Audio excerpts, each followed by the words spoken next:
Hello, ladies and gentlemen. Welcome to another episode of the Buddycast. Today, in this COVID quarantine world, and it's a very positive, fly-free special of the Buddycast, we have sitting down next to us with my co-host Aaron Chase, we have Mr. Adrian Lopez. How are you today, Mr. Adrian? I'm as well as can be expected. He sounds like a male Ursula right now. I feel like the Little Mermaid. These poor unfortunate souls. So cruel. Did you just So watch it? Because that's a sad. deep cut. I grew up with three sisters, so I know Beauty and the Beast. I know Little Mermaid. I know all of those movies so well. Do you have a favorite Disney movie? You know what? The Brave Little Toaster. I love The Brave Little Toaster because that little toaster went through so much shit and had so many acid trips that he didn't realize he took. When that clown jumped out of that bathtub and was like, "Run," I was like, "Fuck you, I will." I never thought about it from that aspect of him just tripping balls. I figure it was just an adventure. That changes it for me now. You're an asshole. Aaron Chase, you guys were talking about this right before we started. What did you ask him? Well, you were telling me the story when you talked to Ralphie May the two times you did, and it seems like you hold a lot of regard in being not nice. Well, how did you describe him? You said he was genuine. You hold a lot in high regard. Yes, I do. Have you always been that way? Yeah. I like people who are honest, who kind of stick by what they say.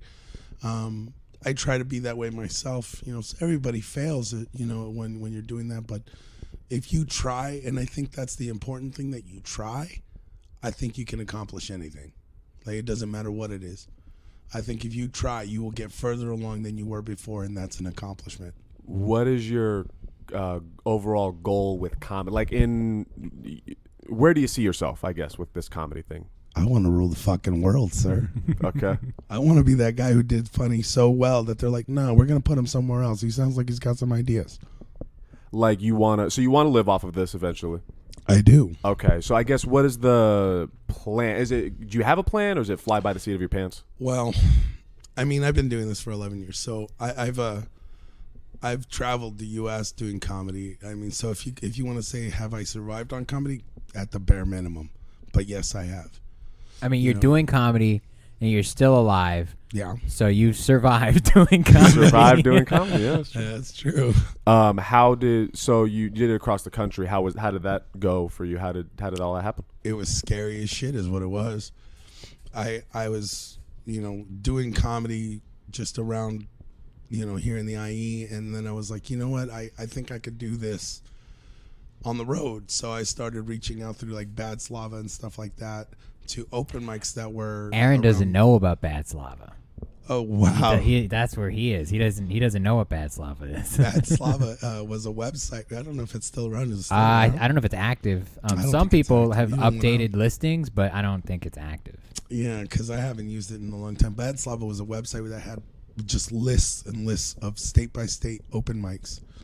Why is that gone? Well, it's not that I don't know if it's gone or not. I haven't used it in some time, mostly because I wasn't looking for open mics anymore. But it used to be that California had something like 200 at one point, and these were like you'd look up like Tulare, and there'd be a mic at the end of Tulare. You know what I mean? And that's how it was. Like you would just. You know what's funny? I think the last listing I found on Bad Slava was The Hideaway, while it was being run by the people before you, Aaron. Wow. Yeah. Okay. And then, but when I found it and I went there, you were then running it. So wasn't the guy running it like a magician or something? No, Disney or something like that? There was a woman and a guy. I think right before the woman and the guy was the magician. Oh wow! But it was like a talent show or something, right? Yeah, it was a talent show because I did it at least once because I would do all of them. And I remember just like he would go up to like little kids in the audience and let me show you some close-up magic. And I'd be like, this is fucking boring. I feel like letting your kids near anyone at this point is it's probably a bad idea. You don't know who wants to touch your kids anymore. and in what propensity they want to touch your kids. Or if they'll pay. Or if they'll pay. Like, let's be real. Everyone's got a price, right? Oh, wow. No? You guys are... my price is $10. Well, that's not a bad price. That's I'm a very deal. affordable. I'm like Walmart, everyday low prices, all across the board. That's how you get the widest demographic. Is it me or do I laugh like Artie Lang now? Yeah, I would say that it starts as a rasp and then goes into a higher pitch that you can't really hear. That's so weird. So like, okay, so the plan now that COVID's happened, what's the like? How do you plan on? How about this 5-year plan? Where do you see yourself in 5 years? Well, if COVID lasts another year, I'm gonna roll that through, just doing regular jobs like everybody else who's trying to make it. And once it's safe to go back on the road, I'm gonna disappear. I'm gonna go back on the road because it was probably the happiest time of my life. I've never been so excited every day to get up and get going. The only thing I'm worried about, I have medical conditions that I have to take medication for every day, and I don't know how that's gonna work on the road. Just because some of them are injections that I have to go to hospitals for, and some of them are for your glaucoma. No, they're all for mental health issues and Parkinson's. How do you book all of that? Like, what's the process of doing all that? A lot of it was just calling places and you basically what I would do, I'd go to Bad Slava. I'd find the open mic in the town that I was shooting towards, and I would contact the mics and tell them, hey, I'm a traveling comic. I've been doing it for so long. And I know a lot of guys like to lie and say, oh, I've been doing it 5 years. They've been doing it too. I didn't do that because I didn't see the point. How long were you doing it at the time? At that time, I was probably doing it about 4 years. Oh, okay. So, I mean, I was seasoned, but I wasn't a veteran comic or anything like that, you know? So I went and just started calling places, and when they would say, yeah, we could have you on, I would say, okay, and I'd go and perform. If I got really, really, really lucky and did well, they would ask me to stay for a weekend performance. I would generally ask for $75 a show or more, depending on what I thought I could get away with, let's be honest. Mm-hmm.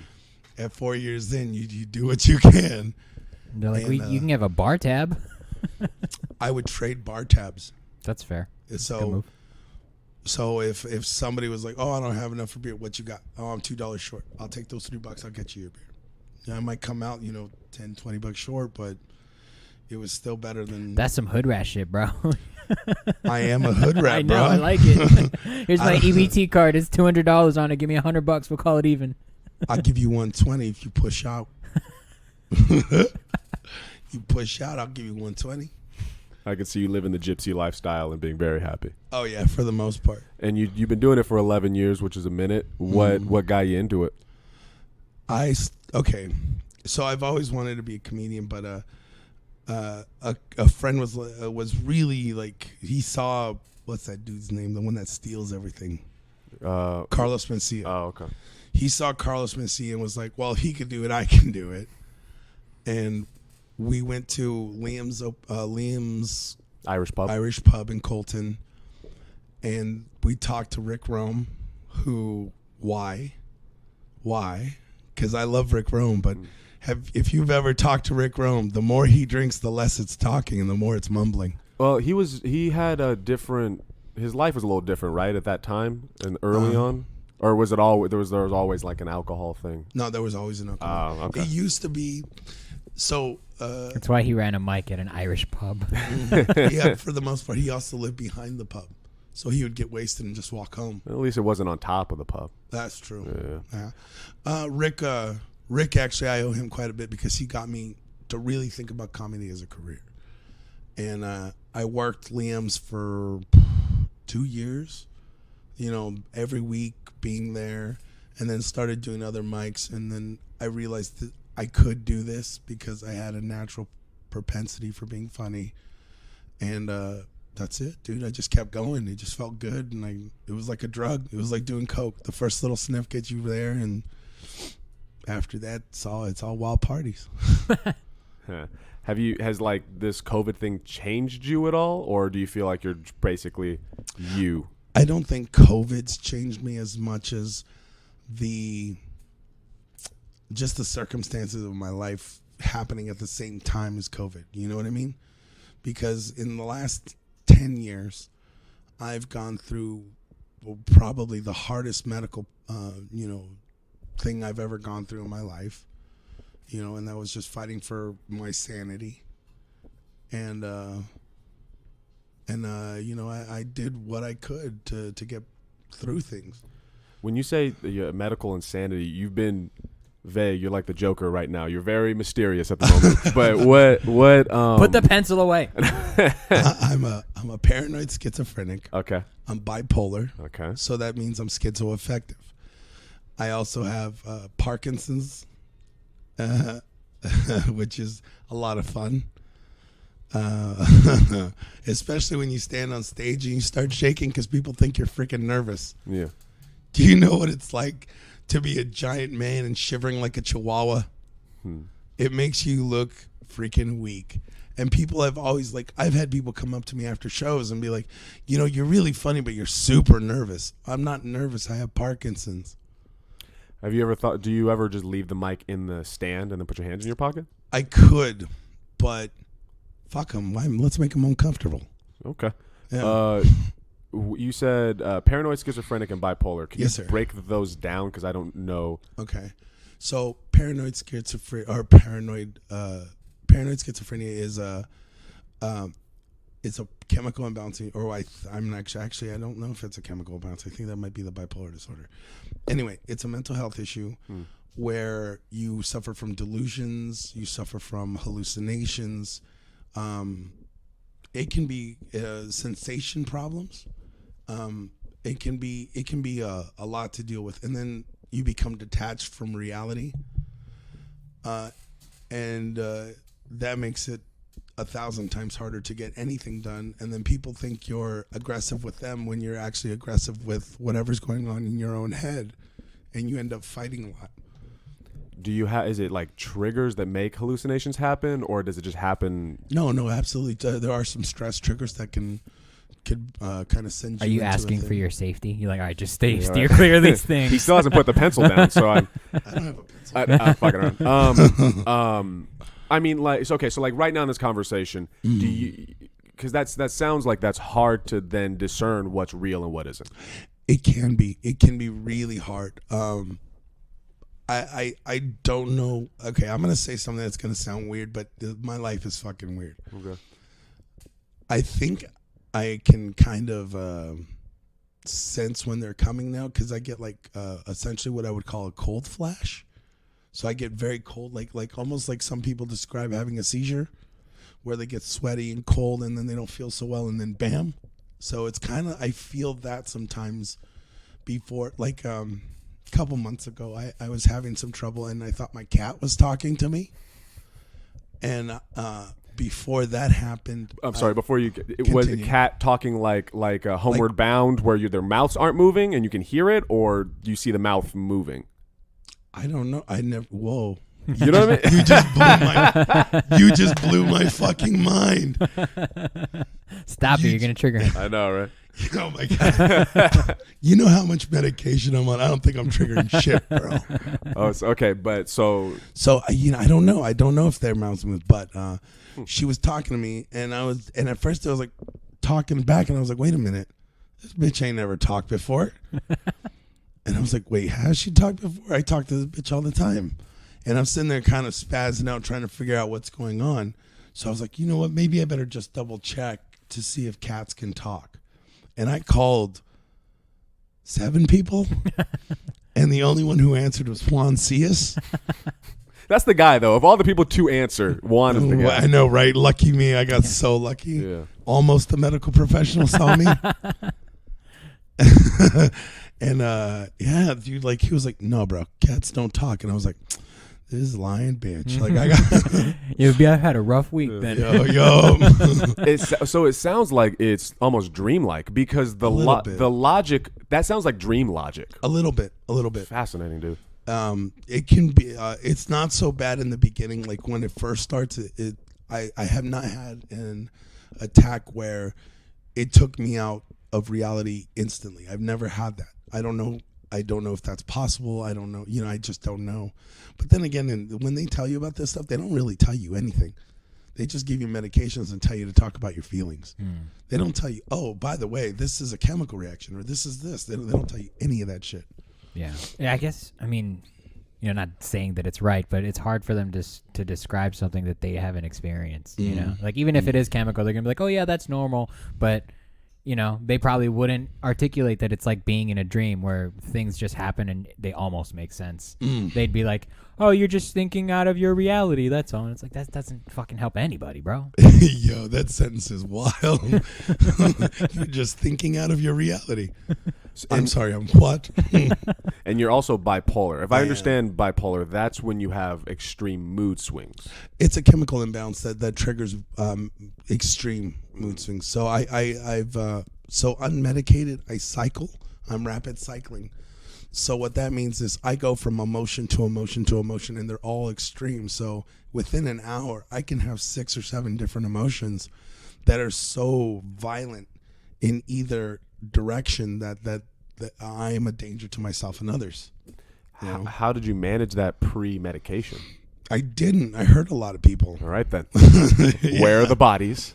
This is a sting. On top of Liam's pub. Did you not? Did you not pay attention to the intro of my murder seeks? Actually, I don't think I hope. Oh, God, I hope. I hope I've never hurt anyone that bad. I would feel terrible. So you've like blacked out. Oh, yeah, for sure. Wow. Yeah. A part of the bipolar, once I get to I guess what I would call a rage state, it's over. You're going to have to put me to sleep or put me down.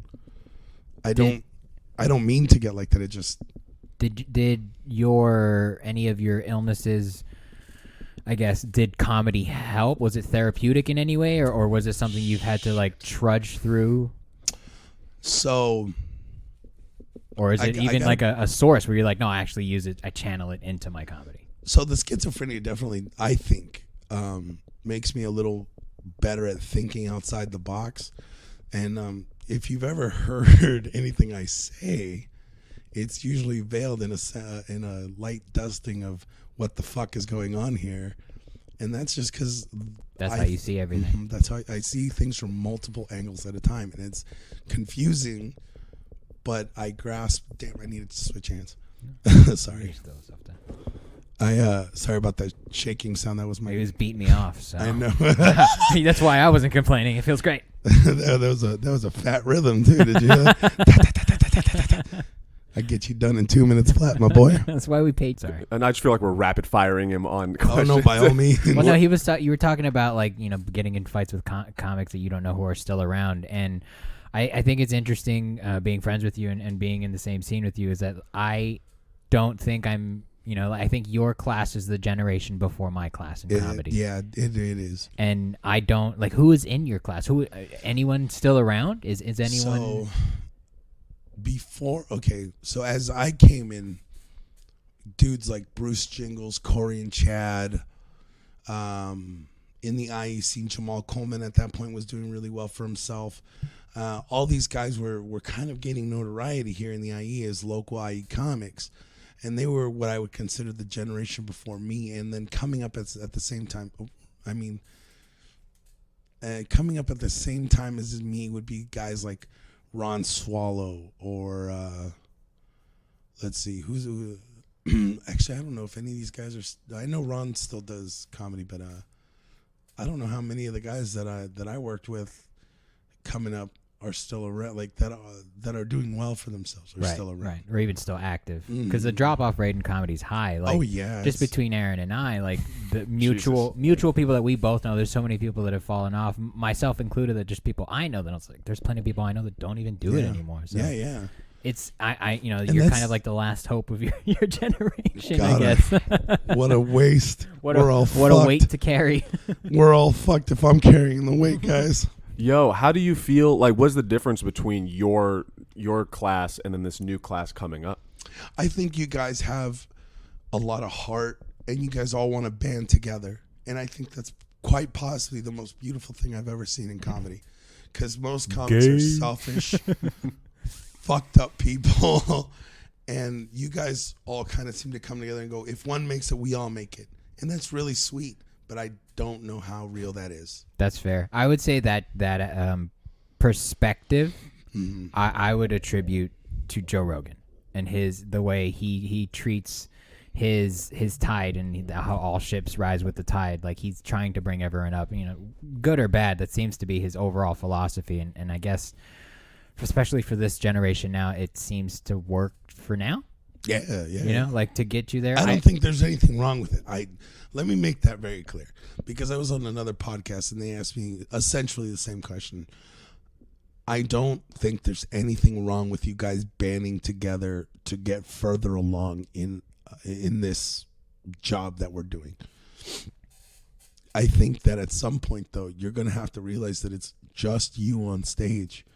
Your buddy Bobby's in the back row, but he's not on stage with you. It's just George Frito and a microphone yelling at 2,000 people in the the Civic Center about how mom's very pussy ambitious. stinks. Very optimistic. Okay. It's more George Farida with a mic in the back of a tavern with 8 people. Okay. Aaron Chase standing in the front of the Honda Center with 20,000 people now. That sounds like me. Masturbating in a corner quietly to himself in a trench coat. His one-man show. His one-man show. But that's the thing. I'll be real honest with you. You guys, I think, have more talent than my generation did, or at least the guys that I came up with, because I've seen more of you guys impress me with comedy than the guys I came up with. I think that's very sweet of you. I'm not going to disagree, because I would say that this generation after mine that's new, these new comics that have been doing it 1-2 years, they're all very talented writers. They all come from this weird perspective. But I think what a lot of my generation and previous, and I think the last ones might have been you and the one before, is like they're missing a lot of grit. Yeah. Oh, yeah. Like that willingness to just be like, this is going to suck. Oh, well. Oh, yeah. I got to say that's changed a lot, because, like, I've shown up to clubs with, like, just drugs you've never heard of before, and nobody did them with me, and I was very upset. You ever taken 2 Klonopin and a Parnopol? Or Pornopanol? No. It sounds like a mental cocktail. It fucking is, and it's amazing. Klonopin is probably one of the best non-sedative sedatives I've ever taken. What is a non-sedative sedative? So a sedative is a drug that literally sedates you. Proparanol does sedate you, but not the way. What is it? Is it for your skin or something? Are you using it off-label? I think, if I'm not mistaken, it's an anti-seizure medicine. Oh, that's how they prevent your seizures. They put you to sleep. Yeah. Fucking assholes. Just fucking, he'll sleep right there. It'll be fine. You'll bite your tongue, but you'll be fine. Yeah, I definitely agree with George about the grit thing. Why do you think that generation doesn't have as much grit? What do you think is going on there? You know what, dude? I don't know, man. Like, maybe the older generation had a point when they said that they would go and do shit all day and not come in till dark. Yeah, when you're out there a little kid running around the streets, 6 years old, 7 years old on a bike, and some old man's trying to touch your butt. Yeah, I mean, life can get a little wild, but, kids today don't go out like that no more. And if they do kind of hang out like that, they're with a big group of friends. It's not like me, 9 years old, walking through downtown Long Beach to, Yeah. to George, to a liquor store or something. Kids these days don't have that get inside before the lights come on rule. Like, Yeah, you know what I mean? That's they get texted, come home. Yeah, that's another thing. They have access to police at any time. When I was a kid, we didn't have that shit. You needed a cop. You better help help for yourself, bro. Yeah, you better be able to hit and run or something, because back in my day, like, you could get fucked up pretty bad, and nobody would know for at least 6 hours. Yeah. I mean, I've gone home with a bloody lip. I'm walking 45 minutes by myself. I just got hit in the face. I don't remember what for, but it's like that was always a possibility. Mm-hmm. Oh yeah, it's just because I'm and old. And I don't know if and I'll be real honest. I think it's better that the kids are a little softer now. I'll be real honest, because growing up the way I did, which wasn't super rough, but I made it harder on myself. I think without the external forces, I think those kids that are going to push towards more edgy shit are going to find themselves in a nicer middle ground than I found myself at their age.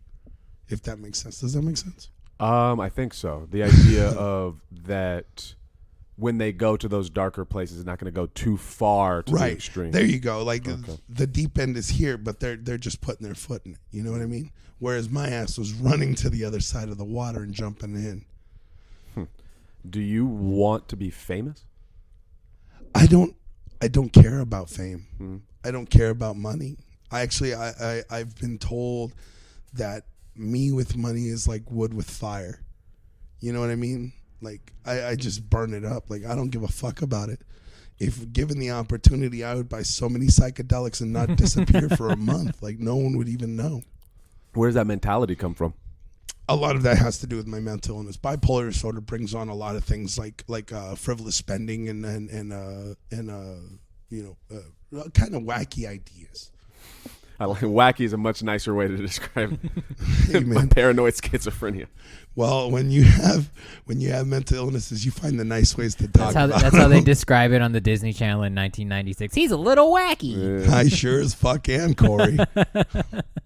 it's funny. Okay, so it's what's important to you, if I'm to put it in my own words, It's is the art form, and freedom. That's about it, bro. That's what really matters to me. I feel the same. The only thing that matters to me that usually I don't talk about a lot is family. But I have a weird sense of what family is. I think family is who you accept and who accepts you. Where does your where does your feeling towards family come from? Insane Clown Posse. There you go. Insane Clown Posse. Yeah, that's well, a little bit, I guess. I do like their Juggalo thing. They really support their fans. Their theme of their family, though, as whatever you want to say about ICP, is like it's very genuine. I actually enjoy ICP. I agree. Weirdly wholesome. Yeah, honestly, for as much bullshit as they say, they're actually pretty. Yeah, I know that a lot of people that don't understand the Juggalos call them Sluggalos, though, and so despite their demeanor, I respect their loyalty, I guess. Yeah. And my sense of family comes a lot from the fact that I felt abandoned a lot, and a lot of that again came because of my mental illness. After a while, people get tired of your shit. Now imagine being completely out of your fucking mind. And people are just going to get tired of shit faster. So I was constantly like losing friends that I thought I was going to have for the rest of my life. Like just over and over. Girlfriends that I thought were the one. Shit like that. Like over and over and over again. And I was like, well, all these people leave me. My own family just, kind of pushed me away. Who's there for me? Well, this person's always there for me. This person puts up with my bullshit. This person puts up with my bullshit. They're my family. Yeah. You know what I mean? I also don't. I protect anyone who is weaker than I am. Doesn't like women and children to me are sacred, which is why I got this tattoo right here of Pazuzu. Oh, I never know you had that. Yeah. What the fuck is that? Pazuzu is a Sumerian demon who. He brings Be plague. glad it's not on his knuckles, bro. Oh, Jesus. All right. He brings plague winds and destruction to evil men and protects women and children. So the women and children thing, where does that come from specifically? That I don't know. Inside of me, there's always been a thing to protect kids and women. Like you don't. Those are kids, women, and animals. You don't mess with those things. I got a real Avaqua thing going on. like. You're a very classic human being in that sense. I think, it's one of the few things about me that is classic. Are there any comics in the scene that you would describe as family? As people that you're like, it's my guy? know what? Probably Juan Cias. That dude's had my back for a hot minute. If you can call a guy and be like, hey man, are cats, do they talk? Yeah, you know what I mean? And he answers. It's a big thing. And he was like, are you fucking around? At first he thought I was kidding with him. Like he thought I was just calling a joke around because I do that sometimes. And he was like, "Are you serious?" I'm like, "Yeah, dude, I'm dead serious. I don't know what's going on anymore." No, you're dead serious. Are you with Juan Cias? I am. Thank you for catching that. Juan's a very wholesome, a very genuine person. He's very genuine. Yeah. I appreciate that when it comes to him and he says something, I don't have to like read between the lines or anything. I'll tell you right now, if Juan was to tell me, "Hey, bro, you're fucking up A, B, and C," I would listen to him. A, B, and C. How long have you known him? Juan? Yeah. I don't know, like 4 years. Nice. Probably his whole career. Yeah, probably. Yeah. Well, makes sense. I think I met him after At Flappers, maybe. No, the castle. Oh, Castle? okay. You guys remember that? Yeah, I You do. remember Yeah, that I place? remember the castle. Yo, their food was bomb. I don't know if Tito was running it for a little while, right? Yeah, And then, Tito was running for. Yeah. It's too bad. I feel bad for Tito sometimes, but like I don't know, man. I mean, everyone's got to get their life together. You're doing it. It's a struggle, but everyone's got to do it. Yeah, You yeah. know? And if you want to do comedy, you got to get your shit together. Yeah, yeah. You don't have a choice. Or be happy with not having your shit together. There's really only those two ends of the spectrum. You have to have your life together enough to push forward. Wait, does Tito not do comedy anymore? I don't know. Oh. I don't know. mean, Tito and I had a falling out. So He's Oh. disappeared. He makes his own decisions. Tito will Tito's be always made his own decisions. Tito will be Tito Mm-hmm. in essence. Yeah. I don't know. I really don't know. Tito and I had a falling out, which is too bad because Tito, honestly, if he really wanted to, could be a great comic. If He was an interesting one because I guess in terms of duration, his generation would be after yours, but he held this perspective of grind that mirrored your generation and earlier, like this old school, like, no, I'm just gonna keep at it, like. Can we define these generations? Because they're starting to bleed in for me. Well, he's been doing it 11 years. Okay. I've been doing it 8, and you've been doing it what, 4? 4 or 5. Yeah. So that there's your generations there. I think the generations would be 4 or 5 years apart. Yeah, like high school. In comedy, I would. Yeah, that's about it, bro. You nailed it. Because some of us stay in high school for 5 years. So. Oh my God, are we all telling secrets? Because like the first year of comedy is definitely your freshman year, where you don't know what the fuck's going on, and you're just kind of like a chicken with your head off. You don't even know how to make friends yet. Exactly. Middle school was all about Pogs and Pokemon at my, you know what I mean? Like when I was a kid, and as I got to be, further along in life, I realized, oh shit, like real life happens after this. So the first 4 years of comedy were kind of the same. The only reason I started even going on the road at 4 years was because I was like, I'm done with this. I don't want to, it was just like high school. I was like, I want to graduate. Yeah.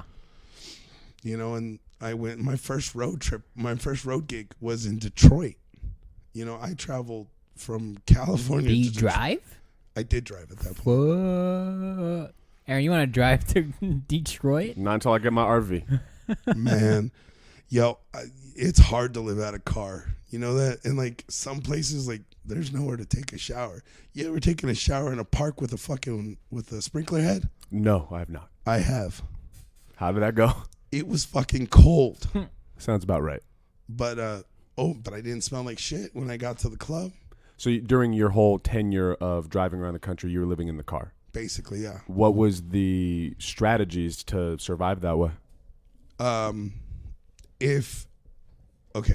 Again, when I first started, I was using shit like Bad Slava and things like that to kind of find out where I'm going next.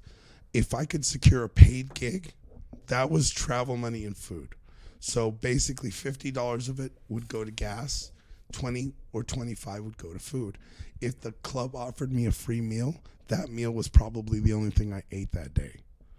Like you struggle a little bit, but at the end of the night, you're on stage talking shit, having a good time, telling jokes, making people laugh. And that's fucking amazing. That's the life. Yeah, there's something very empowering about doing what you want. Yeah, absolutely. And sometimes if you were real lucky, most people would smoke you out after the show. So granted, some weed is terrible. Apparently not in the IE because no. Ain't nobody bringing weed to a show anymore, apparently. So I'm not going to do it anymore either, you fuckers. No, fuck all that bullshit. I'm going to bring my weed and I'm going to smoke whoever wants to smoke. I don't care. Like this, I don't give that's not. A lot of leeches, you fuckers. You definitely have a Jack Kerouac mentality of things. You just go out there and get a coonskin hat and with your gun on your hip. A coonskin hat sounds very different in 2020 right now. It does sound very different in 2020. So it doesn't sound like comfort is at all a thing for you that you'd be surprised what comfortable is. It just depends on what you're willing to go through. What would you deem as what's a bare minimum comfort for you? What would that be? If you're living as a comic comfortably. That's funny. We were talking about that just before this, about how, you know, other people have different standards of life. Like, honestly, privacy is important to me. So if I could have my own room, I'm okay with that. I would like a bed, but I don't need one because a couch or a floor is just as comfortable. Let's be real fucking honest. yeah, as far as I'm concerned, a floor with a blanket on it is a giant bed. And Yeah. I can toss, I can turn, I can spread, I can dry hump the floor if I need to. Yeah, I'm with you. Yeah. I'm 100% My with girlfriend hates that I enjoy sleeping on the floor. There are times where I just sleep on the floor. My bed's 2 feet from me. I'll sleep on the goddamn floor because it feels good. Like, I enjoy the feeling of the cold ground on my back while I sleep. It feels good. But then again, I'm also a person who slept in graveyards and in glades. You know how nice it is to sleep on a glade? No. What is a glade? So it's just an empty field surrounded by trees and the stars and the moon and oh, it's so beautiful. Sounds like a date, bro. It was a date for me. It's a self-care date. It was so good. It was so good. I loved it. Where did you sleep in a glade? North Carolina.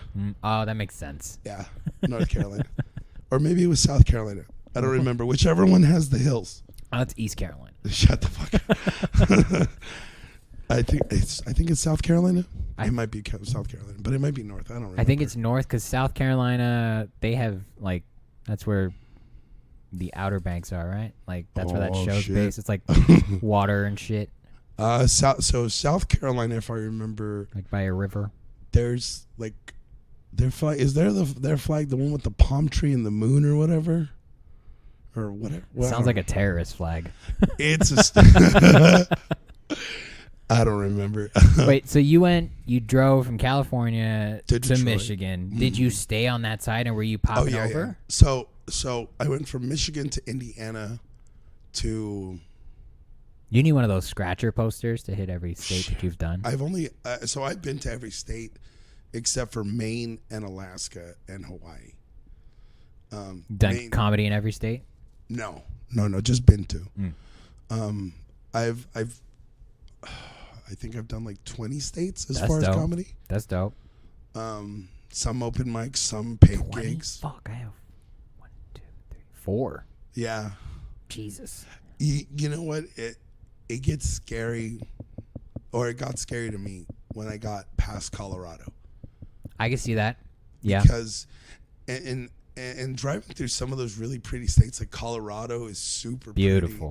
pretty. It's so pretty. And if you get stuck in one of their weird cloudless storms where the lightning's just coming out of the air and hitting the side of mountains, it's all purple and stuff.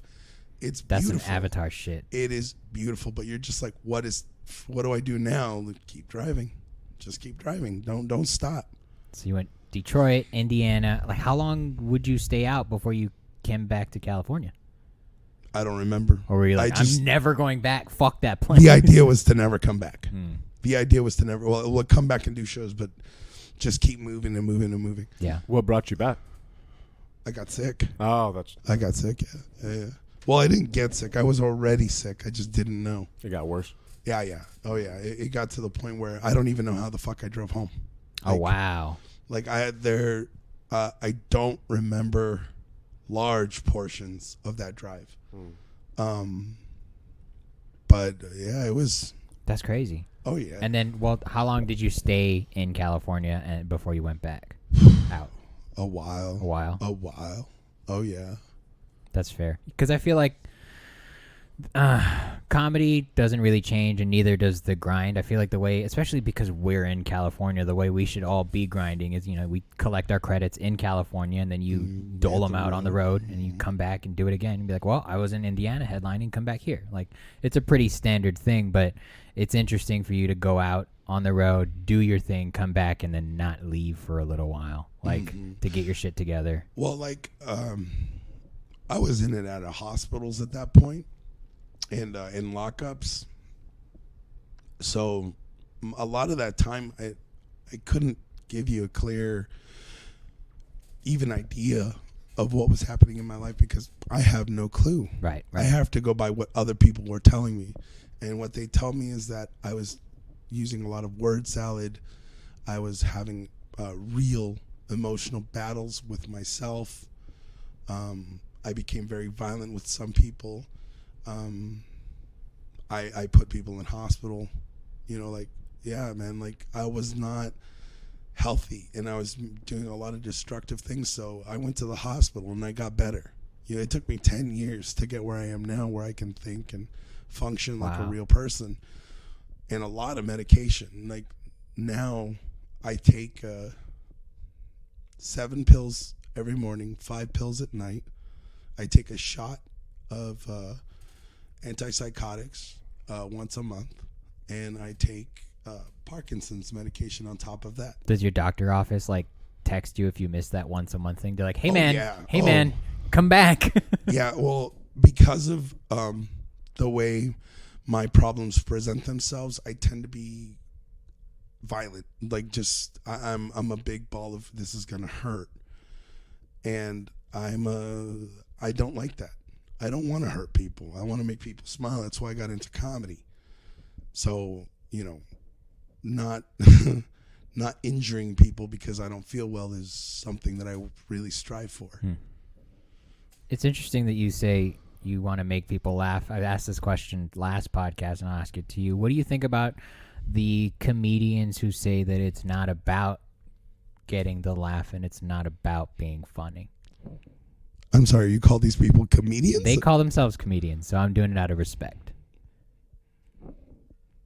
You disagree? If you could see my face right now as I stare back between Aaron and George, you would see the disgust and utter repugnance on my face. Why? But why though? Why would you say that's wrong? You're a comedian, bro. What the fuck's the point? What are you doing if you're not trying to get laughs?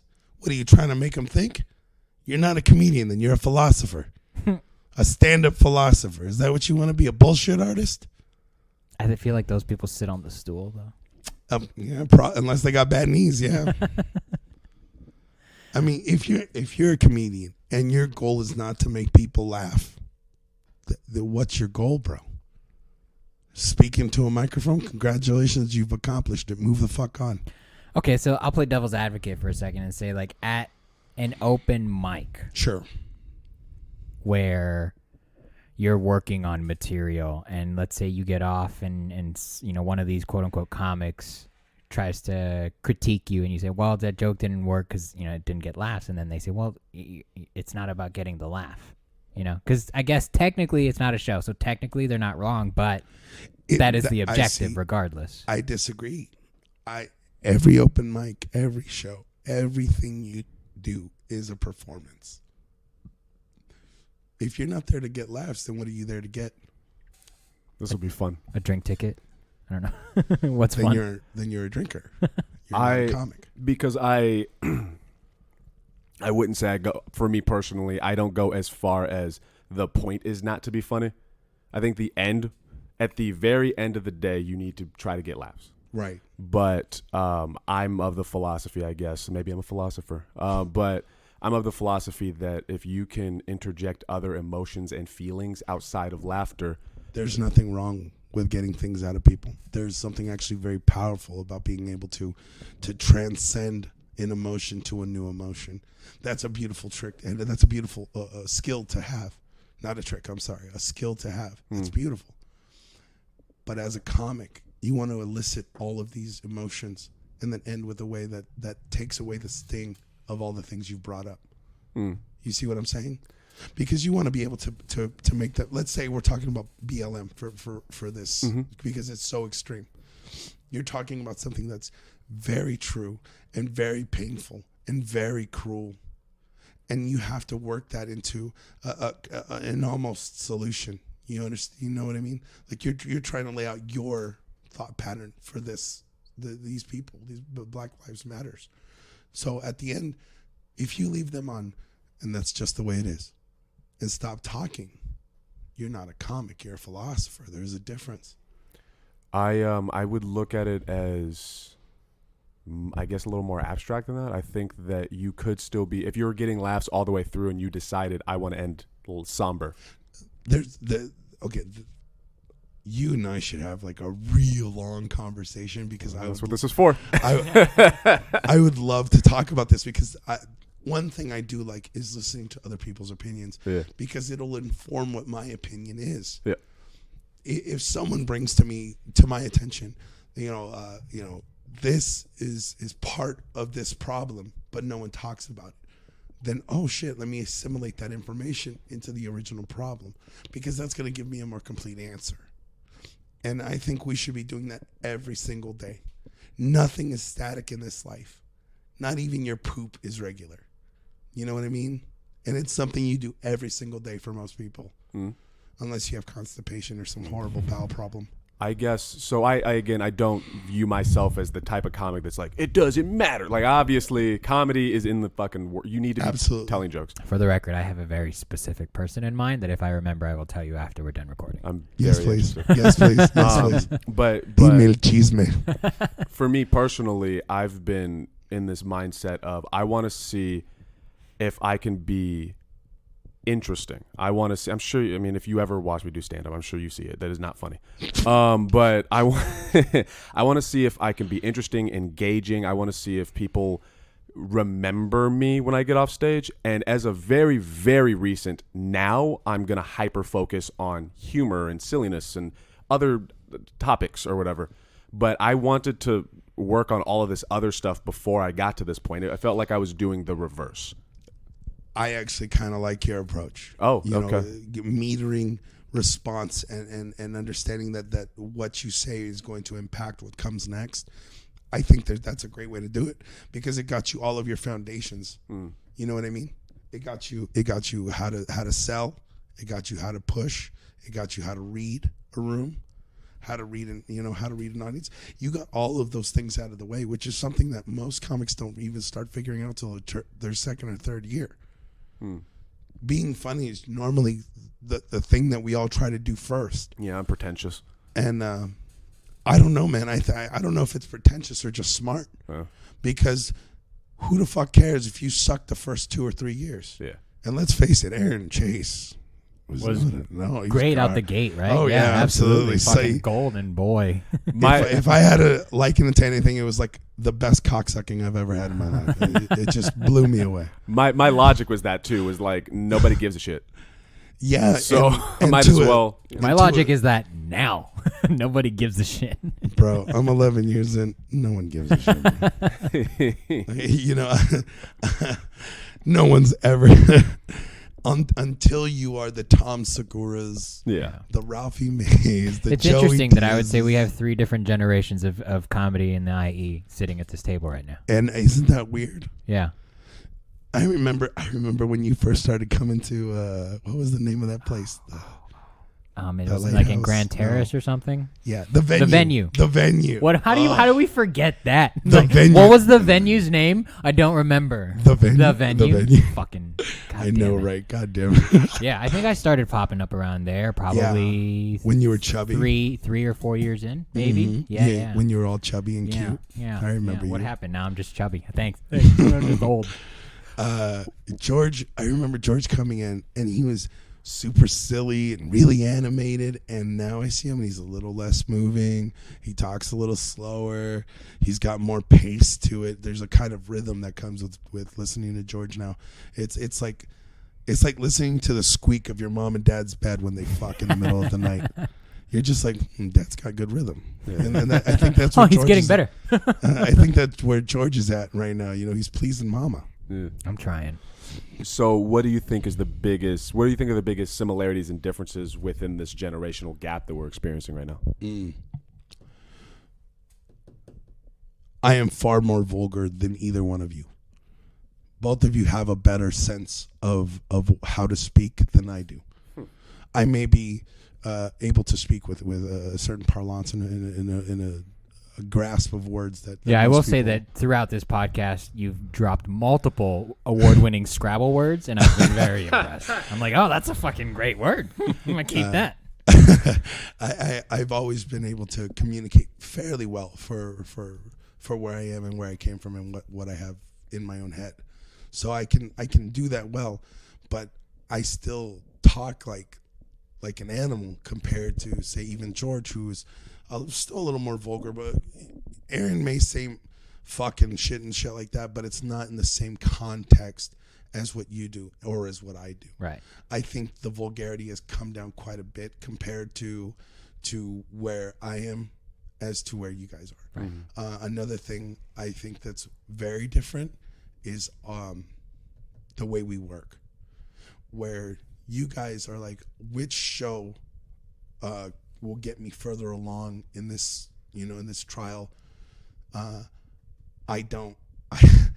I'm like You're that just trying to do it. I'm kind of like that fat dog that just sees food and goes for it. Oh, look, a corn dog. That's me, dog. Like, I'll end up at a show where I'm not getting paid and I'm doing 30 minutes. Like, that's just the way I am, compared to where you guys are like, well, I'm going to start my own fucking show, put money into it, raise up everybody around me, turn around and get that to boost myself. Because Buddy System is now really well known. Like, you know what I mean? Like, maybe in Riverside. Yeah. When you okay, I've heard people in San Bernardino talk about, oh, are you going to a Buddy System show? And the answer across the board is usually no. I'm not going to go to that fucking. That's something that I have come to accept, that apparently people know about it, but usually not in a positive light, from what I'm hearing. Really? Yeah. Everything usually when like I talk to non-comics and they talk about going to local shows and they're like, oh, I went to Riverside. Oh, was it a Buddy System show? Buddycast, Buddy System, some shit like that. It was a really good show. Oh, that's nice. It's really rare that like someone who's outside of the comedy scene who maybe doesn't have connections with you or George, that I think a lot of shit is tainted by ego in comedy, because most people thought I was a new comic for a long time. Like the new comics that were coming in, they were like, oh, when did you start? Like 11 years ago. Yeah. I think I got lucky, though, because I ran into you as you were, I guess, for lack of a better word, producing a show. So I just assumed you were already established and you've been doing it for a long time. So I never saw you as a new comic. I was like, this guy's just always funner than him. That's fine. I don't know. Yeah. I honestly really like producing shows. Like I'm one of those dudes, like a curator. Like I actually pick my comics. Like if you ever watched any of my shows that I produced at the venue, it always started with a guy who is funny, but maybe a little new or not gonna make it. Let's put it that way. Like not gonna be the Tom Segura of. I'm not saying that there's different levels of making it. There's some dudes who take on a local scene and just become the king of that scene, and that's fine. There's dudes that expand beyond that and dudes that are national. I know some of the cats that I put on could do like local hosting or could do local producing and be very well off doing it, but they will not. Well, I don't want to say will not. They may not make it to the level of, say, like a Louis Anderson. You know what I mean? Where he was big and then disappeared, and then big and then disappeared. Yeah. Like and now Louis Anderson has one of my favorite stories that I've ever heard about his brother, who was essentially a thief and a safecracker hiding in his mom's linen closet. And that's something that... Safecracker? Do people still do that? Think about see, that's what I'm saying. Like, think of the wild shit that we used to be able to do. We used to be able to crack into safes and wear suits and drink martinis and flirt Smoke with women. in the airplane. Smoke on the airplane. Do you know how much I miss smoking in places? God damn, you remember smoking in places. I do. You old. I am. Or he was just smoking since he was 8. I was smoking since I was 12. Thank you. I waited for you. Did you do it because you thought it was cool, or was it an actual stress thing at the time? I started smoking because my granddad died of cancer, and I wanted to be like my granddad. All right. You got to get inspiration from somewhere. Are you close with a lot of people? Other than Juan, are you close with a lot of people, or do you feel like you're not an outsider in this scene, but a guest that comes in? And yeah, that's a good way to put it. Do I feel like a guest? I think I do sometimes, and I think a lot of that is my own doing, because when I go to shows, like I I don't talk to anybody. I go and I smoke cigarettes till it's my time to go up. I go up, I buy a drink or something or you know, whatever, and I go get on stage, do my thing, and then right back to smoking.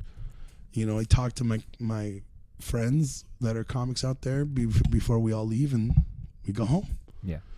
And it's not to say that I don't want to listen to anyone's set, because I've heard all your sets. I've actually paid attention to all of your sets. Yeah, I'm so sick, sorry. I'm sick of people going, you didn't see my set. It's like, trust me, over the last month, I did. I've It's fine. seen your set. You're fine. You know, it's not that I don't want to see your set. It's just that I've seen it at least the 10 times. Yeah. It's kind of silly for a comic to tell especially at a mic. Yeah. It's Yeah. like, Because like dude, it's not how even many- for you, bro. Yeah. Like what, I don't care if you see it or if Aaron sees it. It's not for you guys. Yeah. And that's what people don't like. A lot of newer comics, I want to say, don't seem to understand. What are you worried about if comic A or B sees your set? What does it matter if they like you or not? What are they going to buy your CD? Come on, bro. I think now, I think it's because the new comics haven't reached the level of producer. You know, just I think there are tiers. You start doing open mics, and then you do shows, and then you produce your own show, so that you understand all aspects of the game. And a lot of newer comics haven't gotten to that point yet, and they feel like, you know, let's say if Aaron doesn't see their set, then then Aaron's not going to book them at the Hideaway. Because, Aaron wouldn't book you. Aaron has never booked me at the Hideaway. dude, I had to help him run a show to get on a show at the Hideaway. Are you kidding me? I think I'm going to take the George Frito approach and just start helping everybody produce shows. Yeah, it's happened to- Stop taking my secret, bro. I know, right? Nick Lanny stole it. Yeah, that was Nick Lund.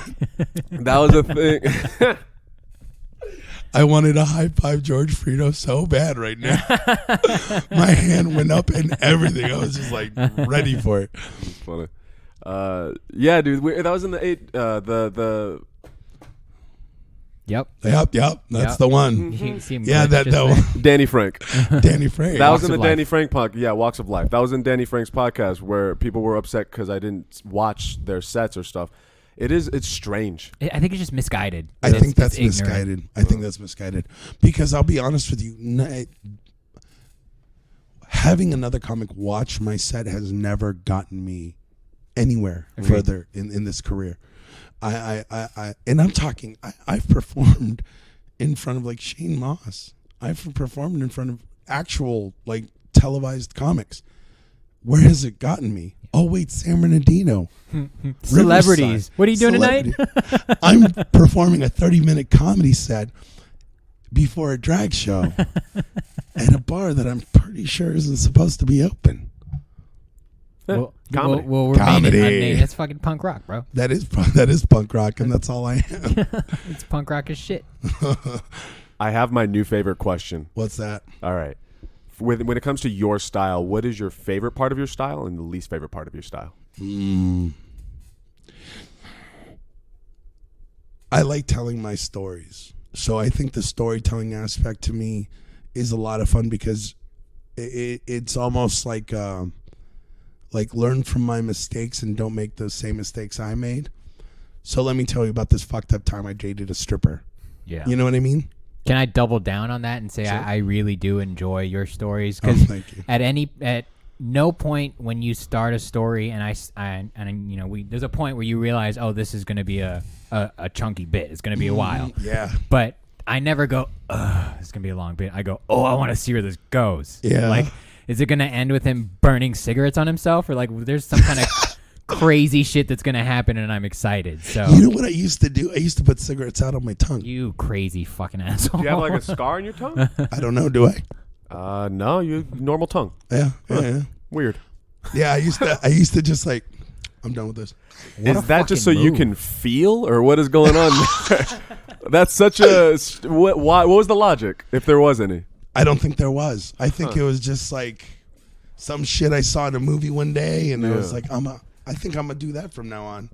It's well. All right, I want to finish this question, and then I'll get up to what I was going to say. But so your favorite part of your style is the storytelling, and what is the least favorite part of your style? So it's a part that a lot of people seem to enjoy about my sets, and that's the crowd work. I do like the crowd work, but it's my least favorite thing because I feel like there's no substance behind it. There's nothing for you to gain for me telling you, yeah, I had cake, but it was terrible. Like, you know what I mean?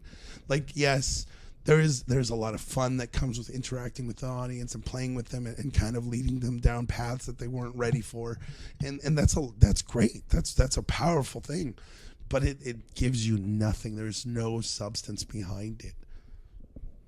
That makes sense. Yeah. Well, I have new questions here. Do you ever give advice to new comics? And if so, do you enjoy it? Do you not enjoy it? I like giving advice to new comics, but I only give it to them when they ask. That's a smart decision that I've already adopted to myself. Yeah, like I don't. If I see you on stage and you're struggling, and in my head I go, I know how to fix that.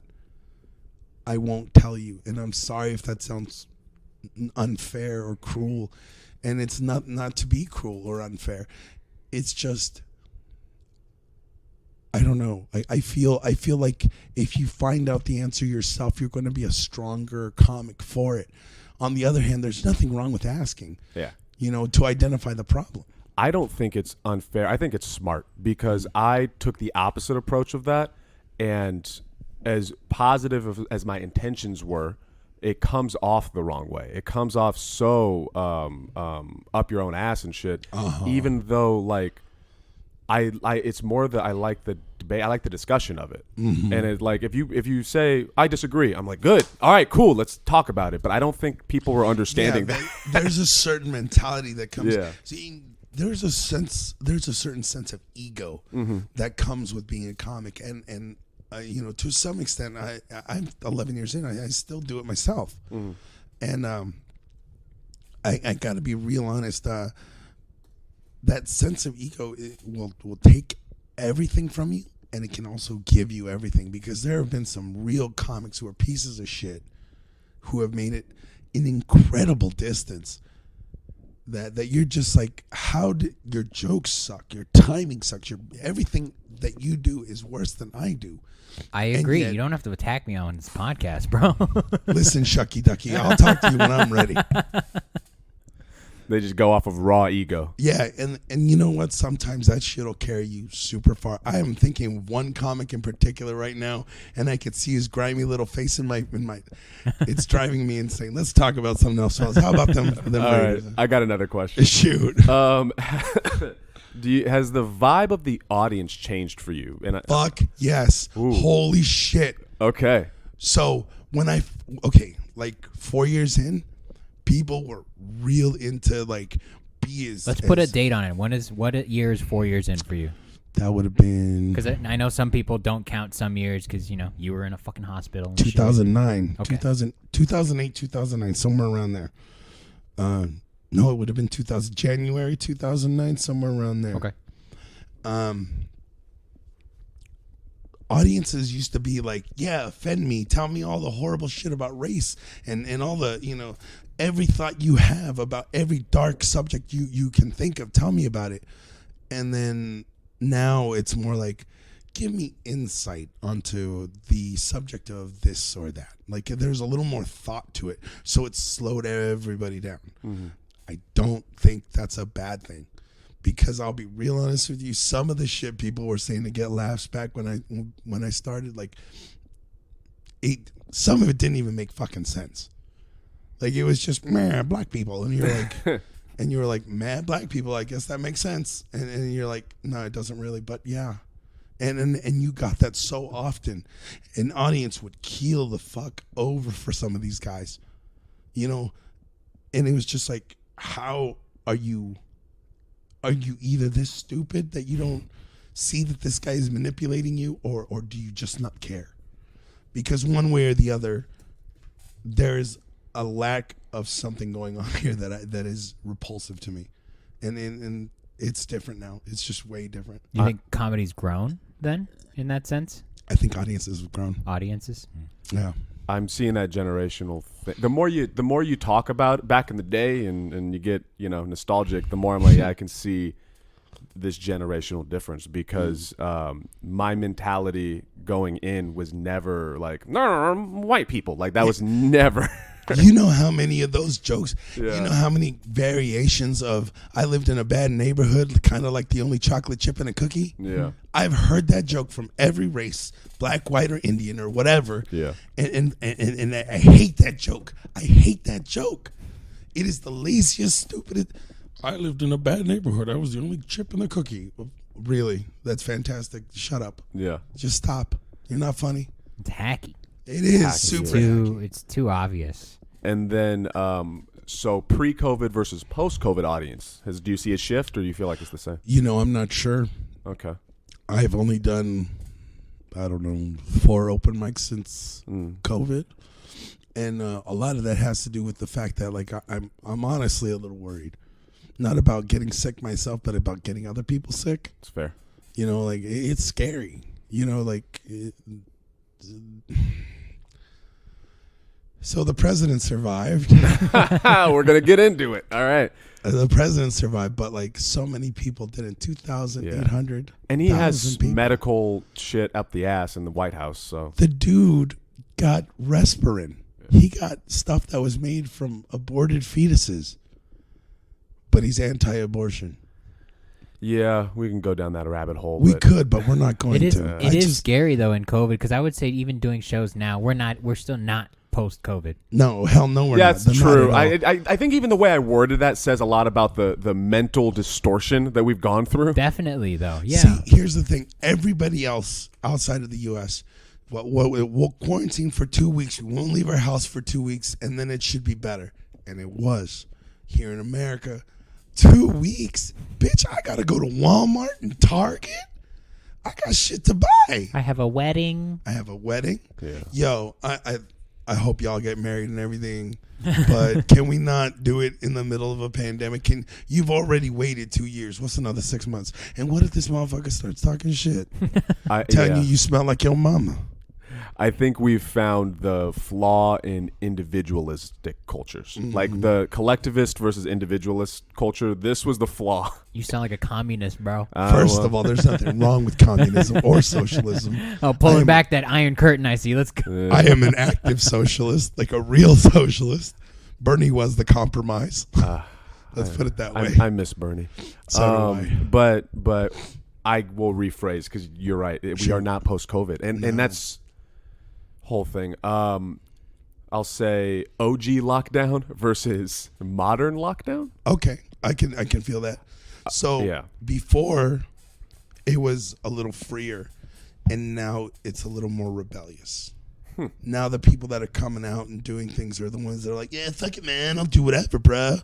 Like, that's great. That's a fantastic way to be when there's not a life-threatening pandemic, in the air.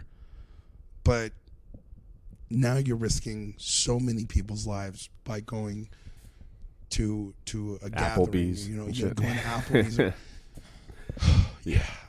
Eating at restaurants is something that's. I try to stay local, if that makes sense, because like these people, the comics in our immediate area, like I hang out around them. I know where they've been. I know those people. I've been around them. So it's like it's still a little weird. It still makes me a little weary to go out and practice my dick jokes at risk.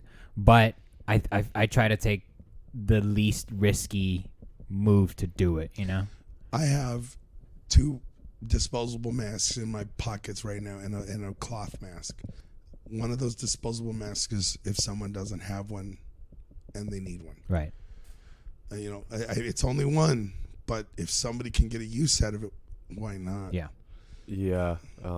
I was sorry. I immediately thought about the Karens that would get upset at you offering politely. Yeah. So far I haven't had that problem. Well, that's good. Most people are really chill, and if anyone was to be like, oh, I'm an American, I don't wear a mask, I'd be like, well, you're gonna be a dead American. I'll see you later. Yeah. When it comes to the safety thing, the street stand up has changed my perspective of everything, and also because he got punched in the face. Yeah, that also has changed up a lot. I wasn't even performing at the time, which is insulting. Sucks, huh? Yeah. That's a real sucker punch. Fucking still disgusts me. But Why do you, as a man, God damn it, as a man, you don't come from behind. That pisses me off. You know, I'll tell you right now, when somebody hits you in the back of the head, the only thing you got to do, bro, swing your fist back and just rip that fucker. Try to break your own arm. Fuck them.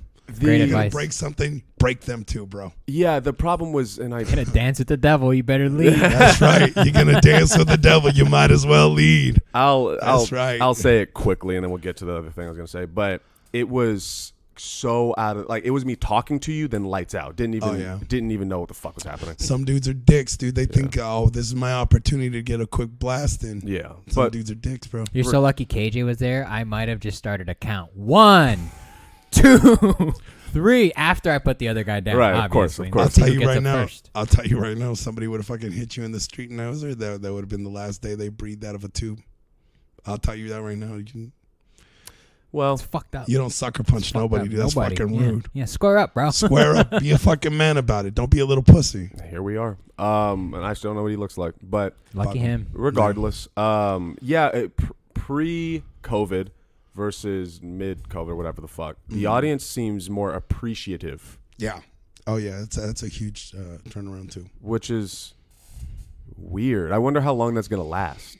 Just till it's over, bro. Yeah, Once we can go back to doing whatever the fuck we want, we're gonna go back to doing nothing. yeah, that's fair. Yeah, I think the goal is to make the people that do show up make comedy something that they want to do. Yeah. Yeah, definitely. And I think deep down, most of the comics that do it feel that like, you know, I can't just come back with my old shit. I gotta really come with hope some so. new. I really hope so, dude. I think so, because it's like I like going to Beltran's mic. And, you So know. do I. The only thing I don't like about Beltran's mic is that it gets fucking crazy out front. In the That block is hot. Jesus. that block That is block is hot. hot. That block is hot. 24/7. Yo, they don't care who you are, bro. Nope. You in the wrong hood, homie. Yeah. Yeah, they got weird with me when I was driving away. They got weird when my lift pulled up, bro. They were like, "Who lift is this?" I was like, "Oh, not mine." So and maybe this is, so you were talking about your mental stuff. I'm sure I have some sort of mental thing that isn't diagnosed. I genuinely do not understand the mentality. And what I mean, the mentality of like, I don't know this person. Why the fuck are they in the area that I live in? And it's like, Because dog, I'll tell like you what on it that is. corner, those people know everybody. Yeah. right. My what I mean by that, I'll rephrase more. What are they elaborate doing more. here? Like if I'm clearly minding my own goddamn business, why are you? Why? I can tell you what it is. I'm listening.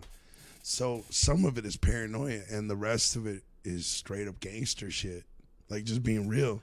The paranoia I get. Now, when you the gangster shit, So the gangster shit is straight up like I grew up in Colton. Mm-hmm. I grew up in a not so nice neighborhood. In my neighborhood, Were you the only chip in the cookie? I was not. I was not the only chip in the cookie. I lived with several old people who were the old chips in the cookie. But that gangster shit really does mean something. If you ain't from where you're at and you don't got parlay or you don't got card, what are you doing there? Ain't no reason for you to be there unless you got somebody to see. right now, You feel me? it's maybe again, this may be my own mental stuff. Shoot. That is fucking stupid. Oh, yeah. And, oh, yeah. And does not. It makes sense in the sense that I understand what you're saying. Think about it this way, too, though. Okay. They're what they're doing is not protecting their homes. They're protecting their business. Okay. Think about, the things that are happening in these neighborhoods are sales of things that you cannot procure at a store. Mm-hmm. Some weapons that are unregistered, maybe some drugs, maybe something else. You know what? I think I'm going to extrapolate this idea. Shoot. Because I had the same issue in my neighborhood, except it was just with white people, and they don't call those gangs; they just call them Militia. They're just a militia. But I had the same issue, and I've never understood. And I think to extrapolate it more, it's that I don't understand. If I'm not bothering you, leave me alone. Like if I'm not talking to you, if I'm clearly avoiding your interaction, why are you causing problems? I'll tell you why. All right. So, remember we were talking about that paranoia thing? Yeah. There is a certain level of paranoia that comes with being involved in those activities and also doing some of the drugs that are done. The paranoia that comes from that becomes real agitated. And that's where the violence comes in. you got to think these people are looking for people, police specifically, who are listening to their conversations without being seen. They're sitting in cars, listening with electronic ears to listen to them sell their goods. Right. I've been watching Better Call Saul. But I no, that's just real, bro. No, I believe you, man. But I mean, not even like gangster shit. I'm saying on a human level, because I had to deal with this shit in Riverside where police were not tapping anyone's phones, to my knowledge. Right. I don't know, but in dealing with the cops and in dealing with white gangs or whatever the fuck, it's not even gangs. Just I guess they.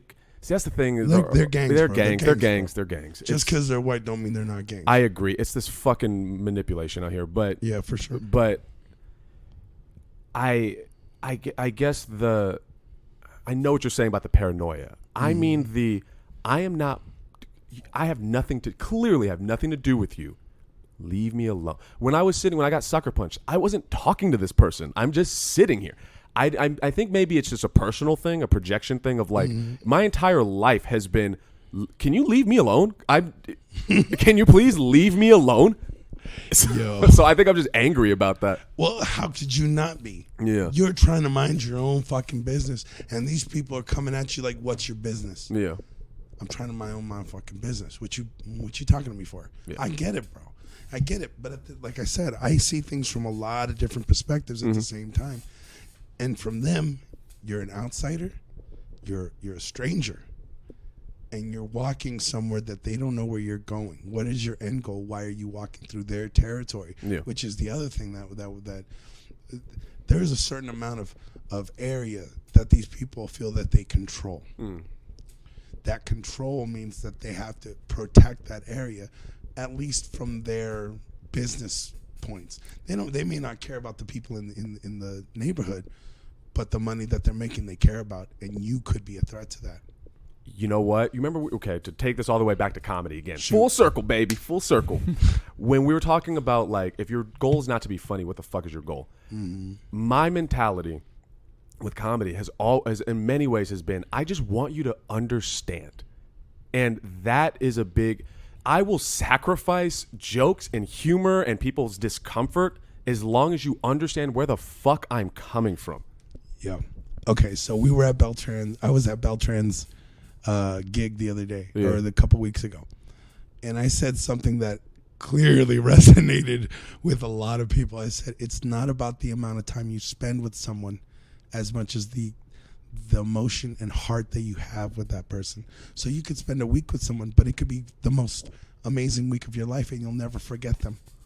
It could be a girl or a boy. It could be a platonic or a romantic relationship or whatever in between.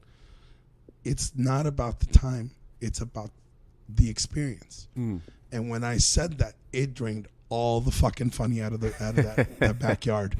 I was like, uh-oh, now what do I do? And then I had to launch into probably the most disgusting story I've ever told. Just to get back from that emotional point where I grabbed them, because it was real apparent, and that's something that when it first happens the first time will scare the piss out of you, especially if you're trying to set up for a joke, especially if it's one of your big jokes, like one of the big laughs that always hits real hard, and you say something and they go, oh, shit. You know what I mean? Like, it's an instant, why did I say that in that way with that much delivery? Like, it's going to fuck me. And it's scary. It's fucking scary. I think, it's funny, in this discussion, I think I've sussed out more of that, like, comedians who aren't funny thing, or not trying to be funny or whatever. And it's, in a weird way, it's obvious in the I respect and love the craft and making people, all of that stuff. But in a big way, for me, just personally, it's a lot of it's just like, no one listened to me my whole life. You have to now. I don't care if you think it's funny. I don't care if you agree with me or disagree with me. You have to listen to me right now, and it is what it is. I'll do my best with making it funny, but you're gonna listen to me. And I think, to go back to whoever the comics that you're thinking of, is that whoever the comic that you're thinking of, is that, do you think their mentality? No. Okay, what do you, All right, never mind. Nah, shit. I thought I was gonna get a whole full circle. No, I said it before that like there's a group of comics, actually one in specific when I ask certain questions, but I think their mentality is that quote that I keep spewing out is like they think painters should just enjoy painting and not showing your paint to people. You know? Does that make sense? Like painters paint to paint. Right. Real painters paint to paint, and then not to show their painting to other people. That I am a painter, you know. I've drawn my entire life because when you have my mental health issues, a lot of it expresses it in art. Yeah. And I can't tell you I've ever drawn anything that I didn't say I want to show this to someone else. Even one person. You see what I'm saying? Yeah. So if you're doing comedy just to get the words out, which is what we keep circling around and not saying,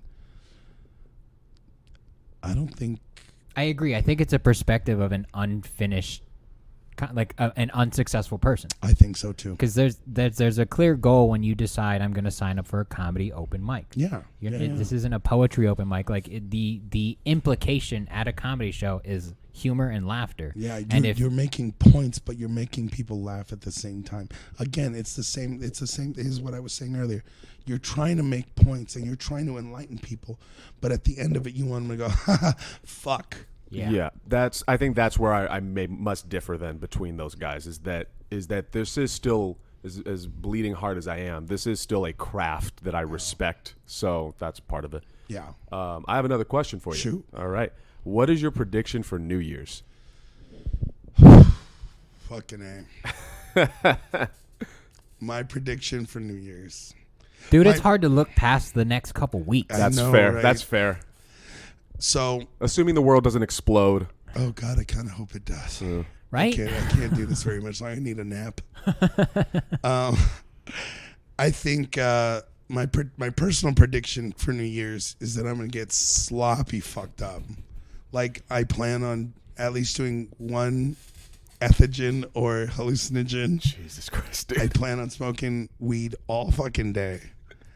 I don't drink very, very often. It's very, very rare that I drink. I think I'm going to get sloshed on New Year's.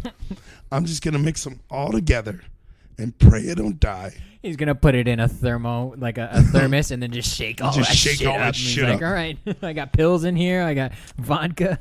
All right, there's at least 2 Klonopins in there. 4 tabs of acid. I think we're going to have a good day. Oh, fuck. 4 tabs of acid sounds like a bad idea. Yeah. Does anybody want to do 4 tabs of acid? I don't. I'm good, man. I don't.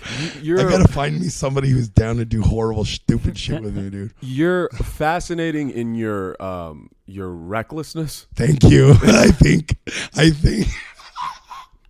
that's great. Just like, it's funny because I relate to it, but relate to it in a different way, I think. Like, I think I'm reckless as well, but not the same. George, you're on the outside of this. I'm reckless, but I'm self-destructive, which means I'm a lot of fucking fun at parties.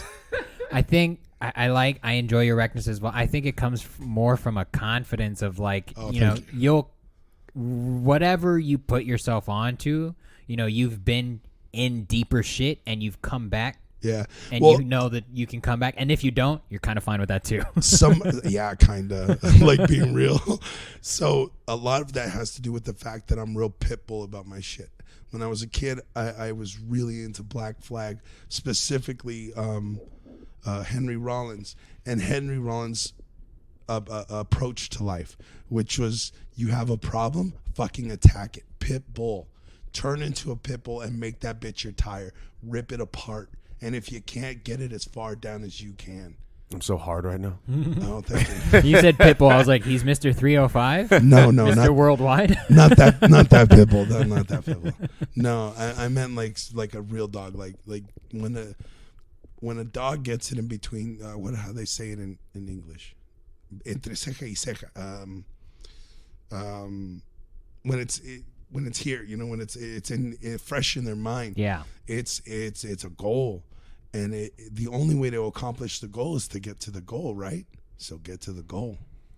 And that's what I've been trying to tell people lately. Like, anything you do, you can do. Yeah. Anything you want to do, you can do. You just got to fucking try. And if you don't fucking do it, fuck just do it anyway. That sounds like a fun motivational speaker class I'd be into. You should look into that. Start doing Zoom motivational speakers. Just telling people to just fucking do it, bro. Fuck it, bro. Fuck them. Fuck them, bro.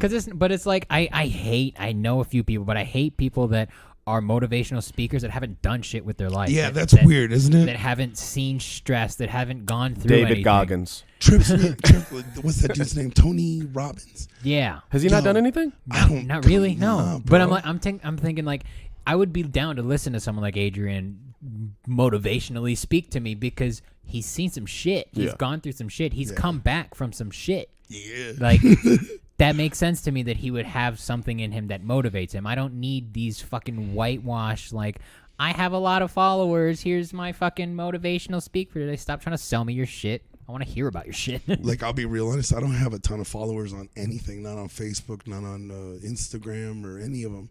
I don't even check my Twitter. And I don't care. Because if you hear my voice and you want to hear what I say, you'll listen.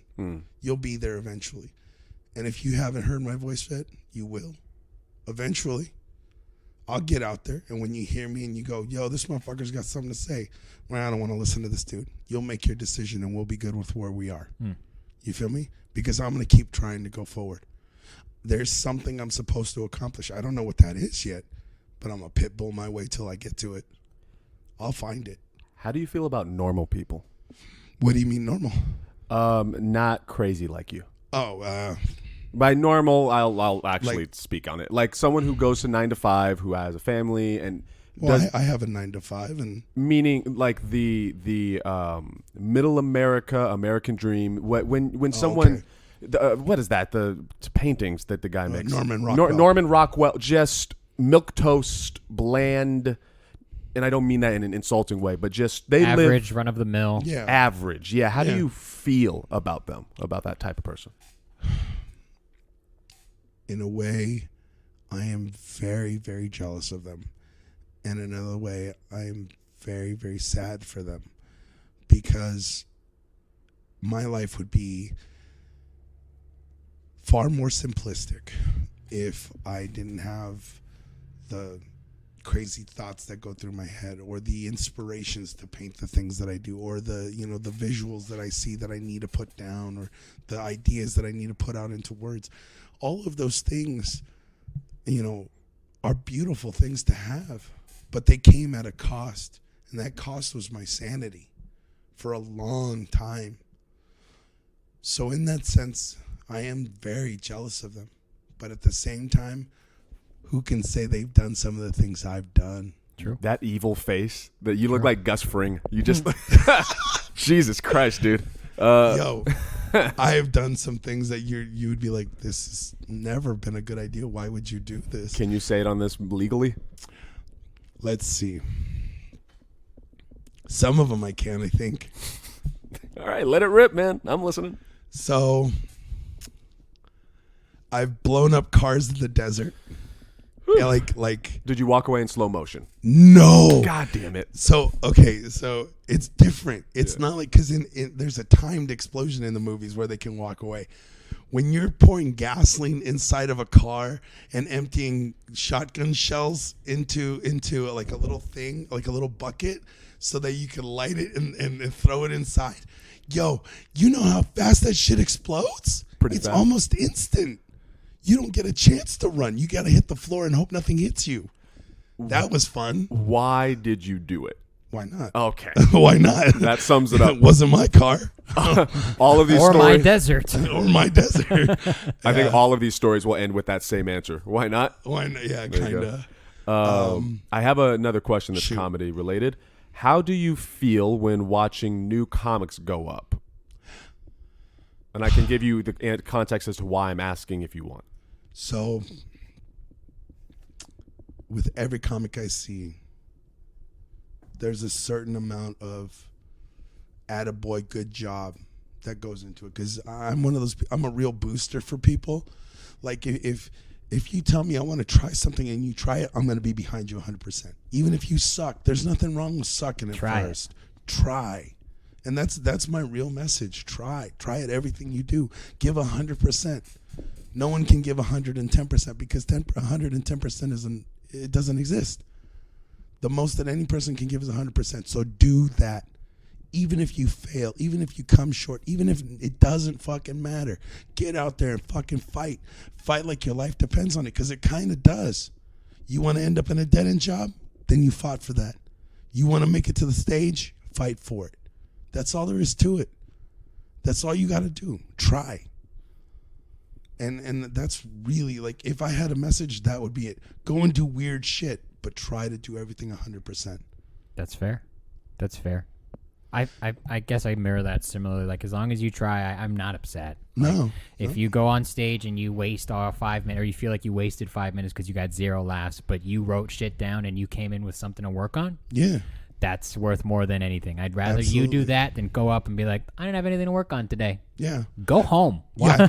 Why are you asking me what do I have to? What else did I want to talk about? Yeah. Fuck you. You should know. What do you guys want to hear about? I'm sorry. You know what? That was mean. It's okay to say that. It's just it's a filler. Try to know what you're doing up there. And, even if it's your first time and you think I've got 5 minutes of material, prepare an extra 3 just in case. Even if it is a full 5 minutes, even if after every second that you're talking, you get a huge laugh, and those 5 minutes are actually just the first 2, well, then you have another 5 minutes that you can use next time. You know what I mean? Just shoot for the fucking moon, dude. Every single time. Shoot for the fucking moon. Has there ever been a comic within the scene, obviously on TV is a whole other thing, but a comic that you've seen at a mic or whatever, especially new, where you saw them and you were like, oh, they have it, or they have something? Oh, yeah. Who comes to mind? Fucking, what's that dude's name? Steven Espinosa? Oh, no. No, I didn't mean it like that. No. Oh, Lordy, no. Here's the thing. Steven absolutely could make it. Yeah. Because the dude's got he's got the presence. So fucking he's got charismatic. The delivery, yeah. He's got the charisma.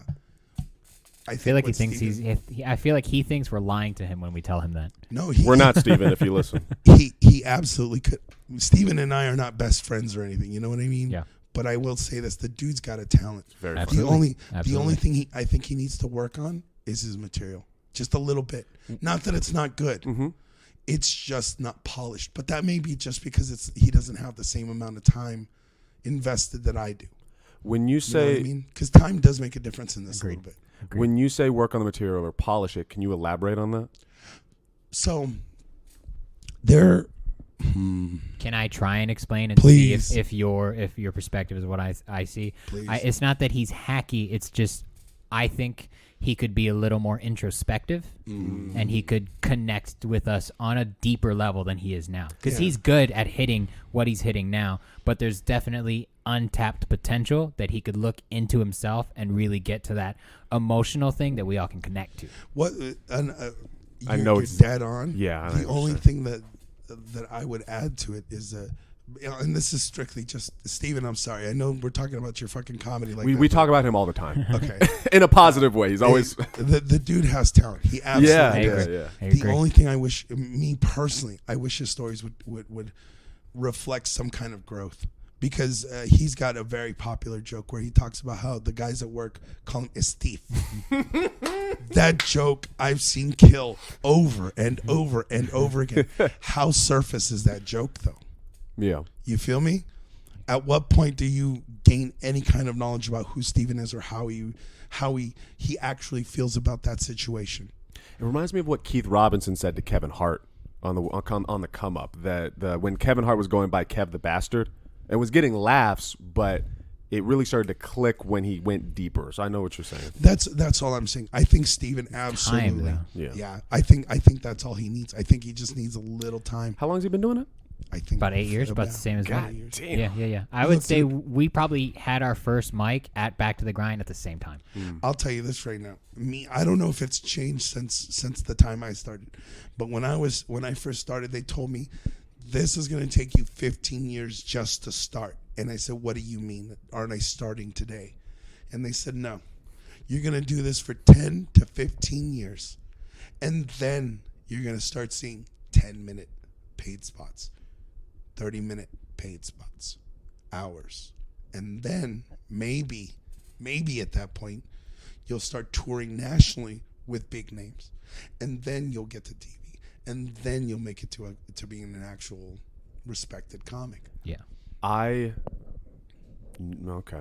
It's one thing to do an open mic. It's one thing to do a book show at a bar. It's another thing to do an improv or a Laugh Factory or a Comedy Store spot here in LA.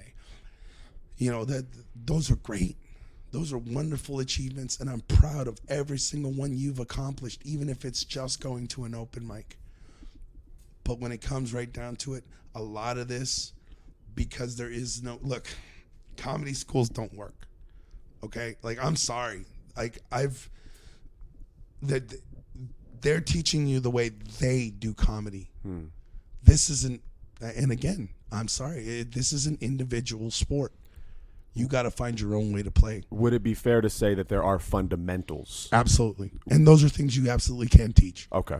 Yes, there's nothing wrong with that. What I take umbrage with the comedy classes is that they tell you this is the tried and true way to do comedy, and that's horseshit. Because think of every comic who's become popular. Did they do it like anybody else? No. And that's what made them popular. Yeah, Ralphie May, Dave Chappelle. You know, both of them talk about real racial subjects. Can you compare Ralphie May to David Chappelle? Not even a little. Not even a little. Were they both massive in their physically? Yeah. Ralphie more. No. you assless clowns. You assless clowns. You softball pitched it. What do you want from me? 100%. Yeah. Dave's beefed up. You could. Oh yeah. You know, he's woo. And I like his smoker's voice now. That smoker's voice has got me. Got that Miley Cyrus thing going on. I like it. Yeah. I don't have any more questions I've written down, so we're He here ran now. out of paper space. He That's ran all. out of paper space. It's been a lot. It's been a lot. We rapid fired you in the beginning. Yeah, we did. Do you have any questions for us? You know what? A job interview? I actually do have a question for you, Mr. You got Joyce. cheeky. I'm excited. So, when young comics approach you, since you are the youngest one, comedy-wise, at this table, I think he is the youngest one physically too. Yeah.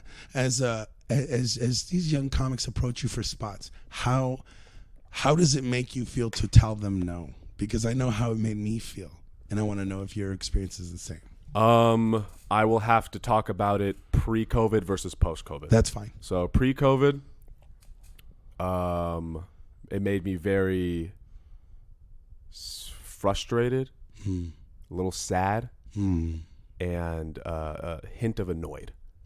So frustrated in that, like, I want to book also to keep in mind, George and I are a team here, and I ended up becoming the face of it because I'm loud and obnoxious. Yes, you are. I mean, but George, this is a team thing that we have. I always talk to George about his perspective, his opinion, and all that stuff, and it's very balanced there. But I recognize that I'm the one that they're talking to. So, in that regard, frustrating in that, like, I want everybody to enjoy themselves, whatever. For sure. I want everybody to do this shit. Sad in that, like, on an empathetic level, I understand it sucks to being told no, especially when you're trying to pursue a dream.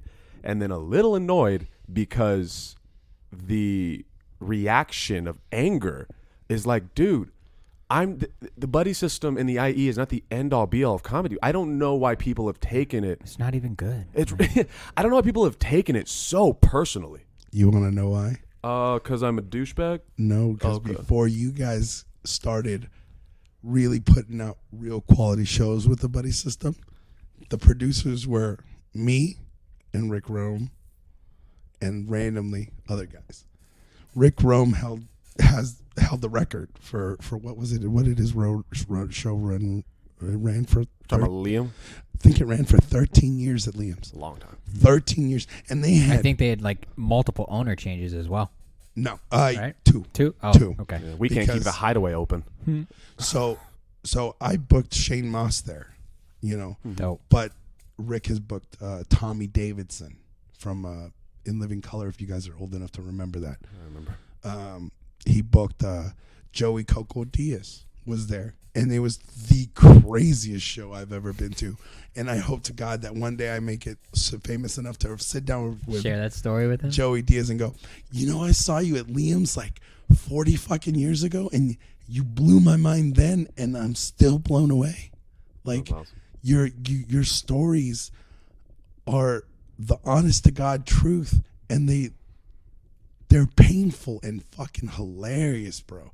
Because I've been in situations like that, and where it's just like, why are you here? I don't know, but this is gonna get wild. And that's dude, just blew my mind. But that's what I mean. Like, Rick Rome put on a hell of a show for I think 13 years, Close to at least a decade. I know that for sure. more than a decade. Yeah, I know yeah, that yeah, for yeah. sure. Yeah. But I mean, that's a real grasp on an area, and people knew that if you wanted to see comedy, but you didn't want to go to the Improv, or the Improv wasn't open yet at that point. If you also wanted to score drugs, go to Rick Oh, Rome's. hell yeah. Some of the best drugs I've ever gotten, I've gotten from Rick Rome. So you're saying that transition is part of it? Dude, yeah. I can And see then my rooms were more like kind of like proto buddy system shows, where it was more open mic-y, lower levels of comics, but still, quality guys. My shows were still well put together shows, but they were not at the level of where Tommy Davidson is showing up, or Joey Coco Diaz is showing up, or Shane Moss is showing up, who, by the way, Shane Moss has been one of my favorite comics for at least 15 years. So when I talked to him and he came out for me, it just showed me that's a good way to be a comic. You support all your fans, but when one comes to you with a real direct thing and you can make it happen for him, fucking make it happen for him. Yeah. And then the post COVID answer to this. The post COVID answer. Oh, I have an answer to that. Oh, okay. The post COVID answer is, first off, it's not really happening because we only have one mic now. Hey, Worthington's every Thursday after Placitas at 9:00. I love Placitas. Yeah, that's good stuff. But now, whenever it starts happening again, I'm far more closed off with people.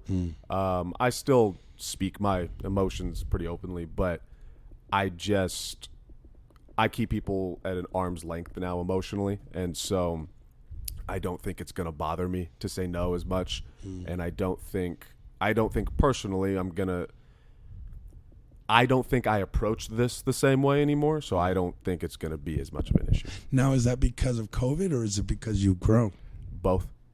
I would say that COVID, it wasn't COVID itself, I would say that quarantine, it was the first time I ever got to be alone, and literally in my life. Oh, wow. Yeah, and I'm not exaggerating when I say that. It was the only first time I was ever left alone.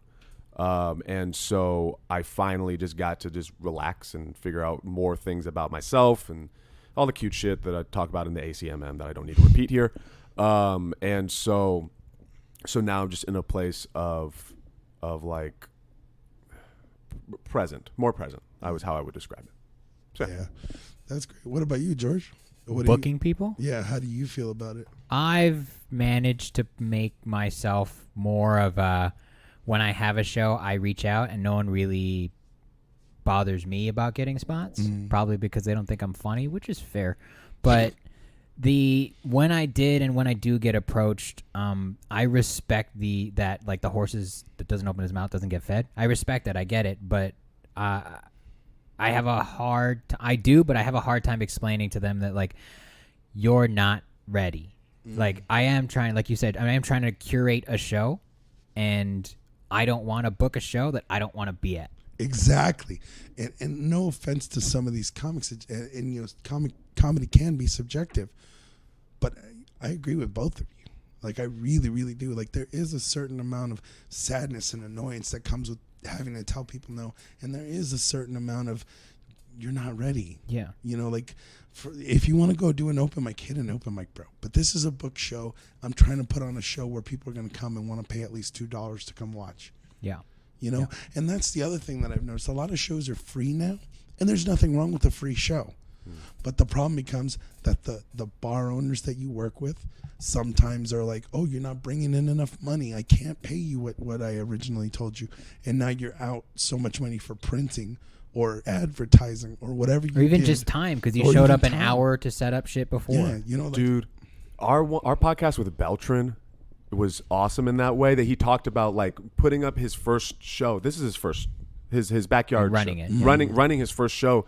He's seeing it, and it makes me feel less crazy seeing someone else lose their mind over it. It's like, yeah, man, there's so much stuff that people don't take into consideration. You just show up to a mic and you hang out. and that's the mic. Yeah. Now Yeah. imagine a real show. Yeah. A show is different than a mic. Yeah. Because at that point, you're doing what George is talking about, curating a show, putting on who should go first, who should go last, who should go in the middle. What about the other two comics that I have on the lineup who hit me up a week ago and asked for a spot, and they're my friends, and I want to give them time. You know, now my show's running 20 minutes over, but it's a good show. Mm-hmm. Is this something I'm willing to trade 20 minutes of a longer show? You know, and that's one of those things. I understand what you're both saying, Yeah. and it's exactly how I felt every time I produced. It's good a show. that the experiences are universal then, because Right. like I'm never gonna get mad if you're asking me for a spot and you're not ready, but it's out of ignorance. It's your first 2 years in, you don't understand that, like, you know, you're still at a fucking Division 3. This is a Division 2 show. Like, bang it out down there for a little while, then we'll bring you up. It's like it's just a matter of time. But what makes me mad and what gets me annoyed is the entitled ask of, like, you know, I am your friend, but maybe I don't think you're that funny. Like, I'm paying these guys $30 a pop or whatever, and just because you're my friend, I'm not going to put you on and then give you $30 for a mediocre 5 minutes. Exactly. So I wish the mentality, and I think this should go across at least hopefully our scene, and I think it has actually in many ways, at least post-COVID, not post-COVID, post-quarantine. Not post-quarantine. Since COVID fucking started. You know what I'm spouting saying? fake news, bro. I know, right? QAnon. All right. Oh my God! Please don't. Please don't. But if you're funny, just be funny. Just focus on that, and we'll come to you. You don't have to worry about Exactly. that. Dude, Richard Villa, you weren't there. Were you there on Wednesday? I can't remember. Yeah, I think so. We were, me and Will and like Jonathan were in the corner jerking each other off and talking, and I thought we only jerked each other off. Fuck, I'm sorry, but you know, it is what it is. It's hard times. But we were out there just fucking around, and then we heard roaring laughter, and we were like, we have to go see what's going on. If you're funny, the bookers will come to you. Yep. Oh yeah. Oh yeah. I think that touches on what I wanted to say earlier. That's not to say don't go looking for your own spots. Yeah, of course. Now let's say that shit right now. Yeah. Because you wouldn't have gotten the damn spot you're gonna get if you didn't get on that first show. Right. So ask for spots, but ask for spots that you can do comfortably. Yeah. You know, they're asking for 5 minutes. Do those 5 minutes, but blow them away with those 5 minutes. Yep. You know, just that simple. Yep. Be able to have an objective look at your skill level and be Yeah. like, am I ready for this? Yeah, be real with yourself. Don't However, blow if smoke up your someone own ass. goes to you and is like, do you want to do 30 minutes? Oh yeah, Fuck it. Take Sure. that shit Yeah, for sure. Yeah, Fuck 'em. yeah. You came to me, bro. That's on you now.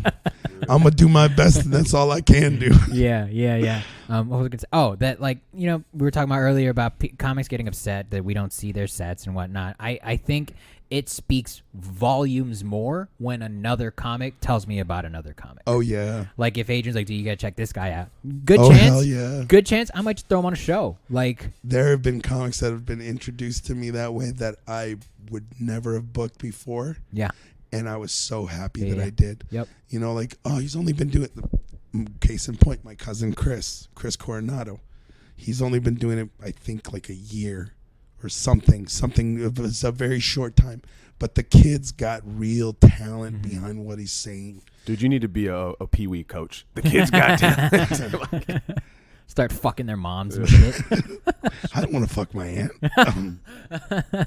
Yeah, but like I was gonna say, the KJ's a good point. Yeah. Of like, when I didn't see him work, all I heard was 3 different people go, "You guys see this guy?" I was like, yeah. cool, perfect. We'll put him on something. You know who else? Who I got that from was what's that dude's name? Hold on. He's a bigger guy.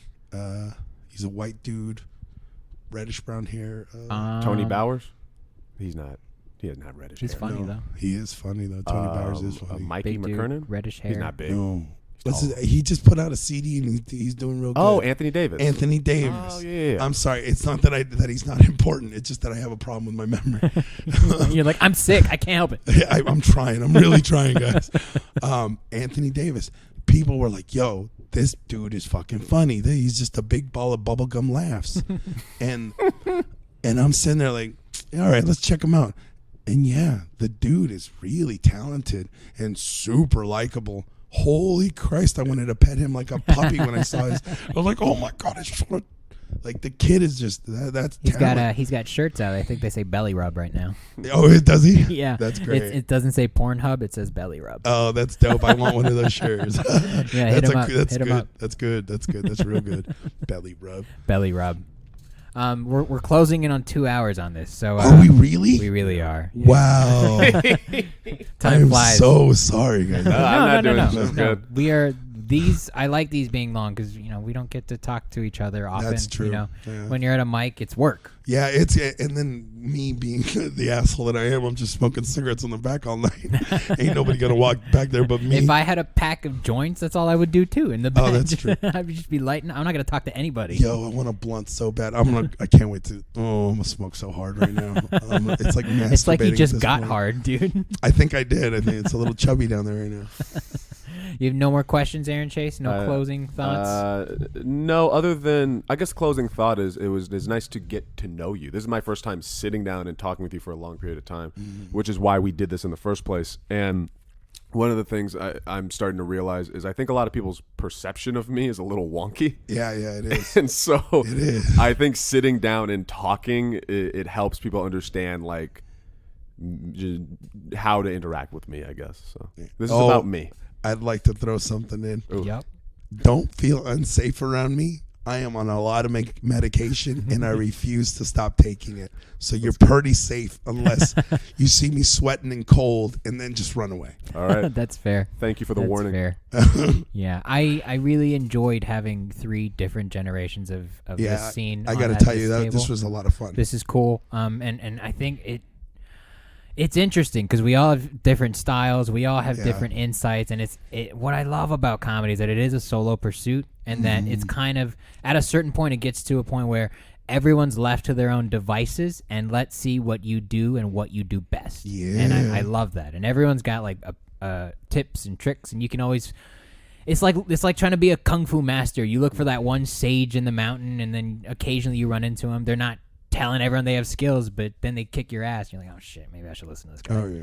So this has been enlightening in terms of just what do we have? Almost 30 years of experience right here, right now. That's crazy. We have one right. professional comic.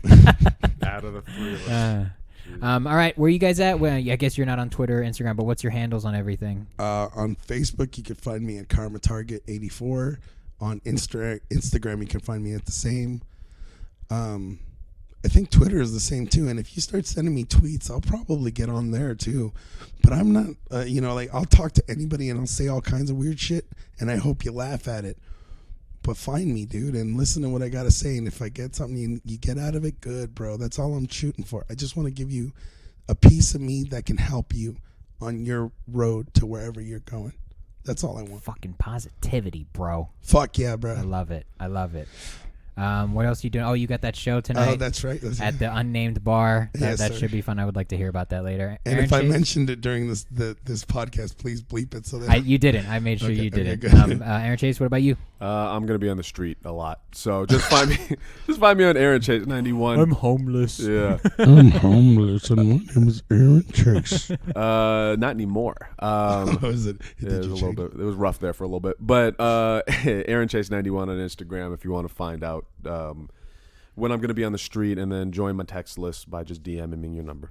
Dope. I'm at the George F. everywhere. We are at the Buddy System Co. on Instagram. If you like what we do, go to www.thebuddysystem.co for our thing. Thanks for listening. Rate, comment, subscribe, stick your finger in your butt because that's how we like it. Bye.